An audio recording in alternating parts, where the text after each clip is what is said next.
નમસ્કાર મિત્રો, હું છું Saunak Patel. World in box digital ક્લાસમાં આપનું હાર્દિક સ્વાગત કરું છું. આજે આપણે એક કન્ફ્યુઝન પોઈન્ટને દૂર કરવાનો પ્રયત્ન કરીશું. અવારનવાર પરીક્ષામાં પૂછાતા કન્જંક્શન અને બ્લેન્ક્સ જે છે આપણે જોઈશું કે કેવી રીતે પરીક્ષામાં પૂછાય છે.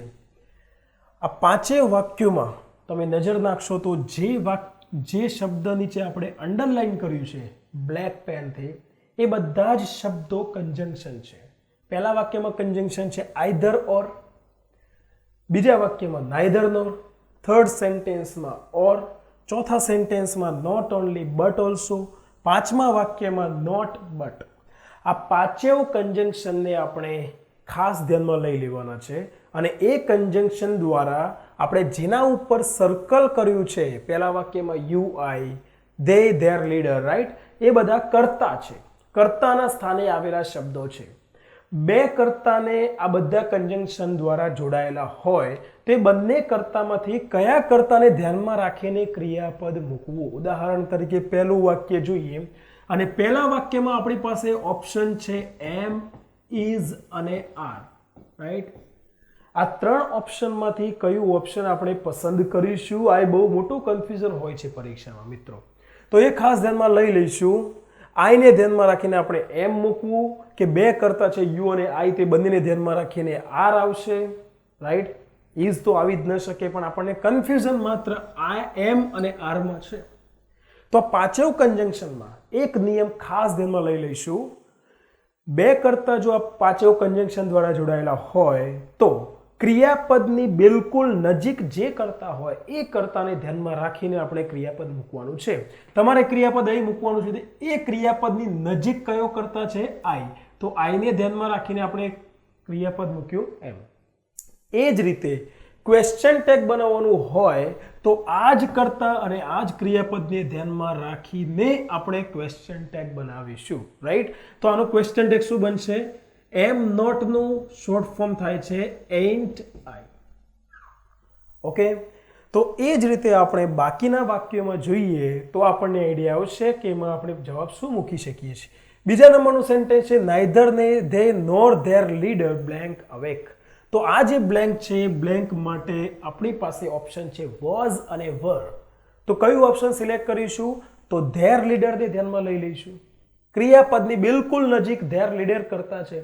લીડર નેતા, તો નેતા એક વચનમાં હોવાથી લીડર સાથે આપણે વર મૂકી શકતા નથી. શું જવાબ મૂકીશું? વોઝ. હવે ક્વેશ્ચન ટેગ બનાવીએ તો કોને ધ્યાનમાં રાખીને બનાવીશું ક્વેશ્ચન ટેગ? જે રીતે આઈ એમ ને ધ્યાનમાં રાખીને એ જ રીતે ધેર લીડર વોઝ. લીડર પુરુષ હોવાથી આપણે એના માટે સર્વનામ મૂકીશું હી અને હી સાથે આપણે વોઝ મૂકીશું. ઓકે, હવે વોઝ મૂક્યું છે એમાં આપણને પ્રશ્ન થશે કે આ વાક્યમાં વોઝન્ટ કેમ નહીં મૂક્યું? જેમ અહીં આપણે એન્ટ મૂક્યું, એમ નોટ નું શોર્ટ ફોર્મ મૂક્યું, અહીં આપણે વોઝ નોટ નું શોર્ટ ફોર્મ વોઝન્ટ કેમ નહીં મૂક્યું? કારણ કે આ જે કન્જંક્શન છે નાઇધર નોર એ આખા વાક્યનો નકારાત્મક અર્થ દર્શાવે છે. ન તો તેઓ કે ન તો તેમના નેતા જાગ્રત હતા, રાઈટ. તો વાક્ય નકાર હોવાથી ક્વેશ્ચન ટેગ આપણે નકાર બનાવવાનું નથી, હકાર જ રાખવાનું છે. ત્રીજું સેન્ટેન્સ જોઈએ. આમાં કર્તા કયા કર્તાને ધ્યાનમાં રાખીને ક્રિયાપદ મૂકીશું? આમાં આપણી પાસે ઓપ્શન આ જ છે જે અહીંયા હતું, વોઝ અને વર. તો વોઝ વરમાંથી શું મૂકીશું? હીને ધ્યાનમાં રાખીને અહીંયા આપણે જવાબમાં મૂકીશું વોઝ, રાઈટ. તો you or he was present there. He વોઝને ધ્યાનમાં રાખીને ક્વેશ્ચન ટેગ બનશે વોઝન્ટ હી. ઓકે, તો ત્રણેય વાક્યોમાં જોઈ લઈએ. એ જ રીતે ચોથા વાક્યમાં જવાબ આવશે not only your friend but also you blank going. તો અહીં આપણે ઓપ્શન છે આપણી પાસે am is are. Am is are માંથી કયું ઓપ્શન પસંદ કરીશું? ડેફિનેટલી યુને ધ્યાનમાં રાખીને આપણે મૂકીશું આર, રાઈટ. અને ક્વેશ્ચન ટેગ જે છે એ પણ આરન્ટ યુ જવાબ આવશે. એનું કારણ છે કે આપણે યુ આર ને ધ્યાનમાં રાખીને જ ક્વેશ્ચન ટેગ બનાવીશું, રાઈટ.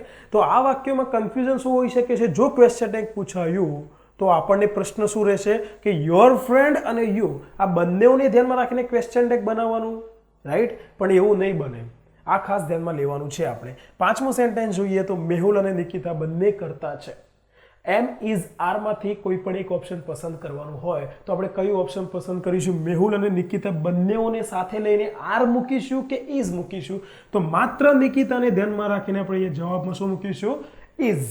હવે અહીંયા આપણે ઓપ્શન, આ જે વાક્ય છે, આ જે બ્લેન્ક છે, બ્લેન્કમાં આપણી પાસે ઓપ્શન છે હિઝ અને હર. તો હિઝ અને હર માંથી તમે અહીંયા શું મૂકશો? મેહુલને ધ્યાનમાં રાખીને હિઝ મૂકશો કે નિકિતાને ધ્યાનમાં રાખીને હર મૂકશો? ક્રિયાપદ આ કન્જંક્શનમાં નિકિતાને ધ્યાનમાં રાખીને મુકાય છે, તો આ બંનેમાંથી એડજેક્ટિવ પણ આપણે નિકિતાને ધ્યાનમાં રાખીને હર મૂકીશું અને ક્વેશ્ચન ટેગ પણ નિકિતાને ધ્યાનમાં રાખીને ઇઝન્ટ શી બનશે. ઓકે, હવે આપણને પ્રશ્ન થશે કે આ બંને વાક્યોમાં અહીં નોટ આવેલું છે ને અહીં પણ નોટ આવેલું છે, તો આ બંને નોટ છે તો વાક્યમાં આપણે ક્વેશ્ચન ટેગમાં નેગેટિવ શા માટે બનાવ્યું? પણ આ બંને વાક્યોમાં અર્થ તો હકાર જ રહેશે. સમજી લો આ વાક્ય છે નોટ ઓનલી યોર ફ્રેન્ડ, ફક્ત તારો મિત્ર નહીં પરંતુ તું પણ કોન્ટેસ્ટ જીતવાનો છે. તો તું પણ જીતવાનો છે એ વાક્યનો અર્થ હકાર છે, તો ક્વેશ્ચન ટેગ નકાર બનાવવું પડશે. પાંચમા વાક્યમાં પણ મેહુલ નહીં પરંતુ નિકિતા તેની સ્પીચ આપવાની છે, આપવાની તૈયારીમાં છે. તો આ વાક્યમાં પણ નિકિતા તેની સ્પીચ આપવાની તૈયારીમાં છે, વાક્યનો અર્થ હકાર હોવાથી ક્વેશ્ચન ટેગ નકાર બનશે. લાસ્ટ ક્વેશ્ચન જોઈએ આપણે, તો આ એક વાક્ય છે એના માટે આપણી પાસે ઓપ્શન છે એક હિમસેલ્ફ અને બીજું ઓપ્શન છે યોર સેલ્ફ. રાઈટ, તો આ બંનેમાંથી તમે કયું ઓપ્શન પસંદ કરશો? અહીં આપણે કન્જંક્શન કયું છે? આઈધર ઓર. શું નિયમ સમજ્યા આપણે? આઈધર ઓર દ્વારા બે કરતા જોડાયા હોય યુ અને હી, તો ક્રિયાપદ હીને ધ્યાનમાં રાખીને જ મુકાશે. અને સામે આપણે રિફ્લેક્સિવ પ્રોનાઉન મૂકવાનું હોય તો પણ આપણે હીને ધ્યાનમાં રાખીને કયું પ્રોનાઉન મૂકીશું? હિમસેલ્ફ. આમાં જવાબ આવશે હિમસેલ્ફ. તો મિત્રો આ ખાસ ધ્યાનમાં લઈ લઈશું. ફરી એકવાર આ પાંચેવ conjunction either or, neither nor, or, not only but also, not but, આ પાંચેવ કન્જંક્શન દ્વારા બે કરતા જોડાયેલા હોય તો એમાં બીજા નંબરનો કરતા અથવા તો ક્રિયાપદની બિલકુલ નજીક જે કરતા છે એ કરતાને ધ્યાનમાં રાખીને જ ક્રિયાપદ મુકાશે.